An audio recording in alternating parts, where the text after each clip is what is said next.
கும்பகோணத்தில் 12 பெருமாள்கள் ஒரே இடத்தில் கருட சேவை சாதித்து பக்தர்களுக்கு அருள்பாலித்தனர்.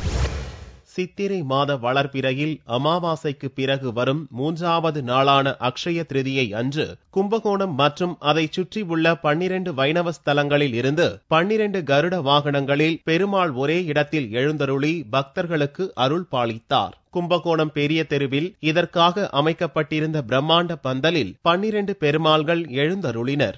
சாரங்கபாணி, சக்கரபாணி, ராஜகோபால சுவாமி, ஆதிவராக பெருமாள், பட்டாபிராமர், சந்தான கோபாலகிருஷ்ணன், நவநீத கிருஷ்ணன், வேணுகோபால சுவாமி, வரதராஜ பெருமாள், பட்டாச்சாரியார் தெரு கிருஷ்ணன், சோலையப்பன் தெரு ராமசாமி என்று 12 தலங்களில் இருந்து உற்சவ பெருமாள்கள் 12 கருட வாகனங்களில் வந்திருந்து காலை 10 மணி முதல் 12:30 மணி வரை அட்சய திருதியை நேரத்தில் எழுந்தருளினர். இவர்களுக்கு எதிரே ஆஞ்சநேயர் தனி பந்தலில் எழுந்தருளி எதிர் சேவை சாதித்தார்.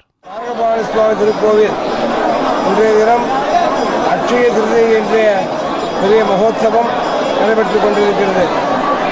திருக்குழந்தையிலே எழுந்தருளியுள்ள எல்லா வைணவ எம்பெருமான்களும் இந்த பந்தலிலே எழுந்தருளி கருட சேவை மகோத்சவம் ஆழ்வாருக்கு அனுகிரகம் பண்ண தினமான இந்த அட்சய திருதியை திருவங்கி ஆழ்வார், நம்மாழ்வார், பெரியாழ்வார் மங்களாசாசனம் நடைபெற்று இப்பொழுது பக்தர்களுக்கு சேவை சாதித்துக் கொண்டிருக்கிறார். தமிழகத்தின் பல்வேறு பகுதிகளில் இருந்து வந்திருந்த பக்தர்கள் பெருமாளை வணங்கி சென்றனர். பக்தர்களின் கோடை தாகம் தீர்க்க நீர்மோர், பானகம் மற்றும் அன்னதானம் வழங்கப்பட்டன.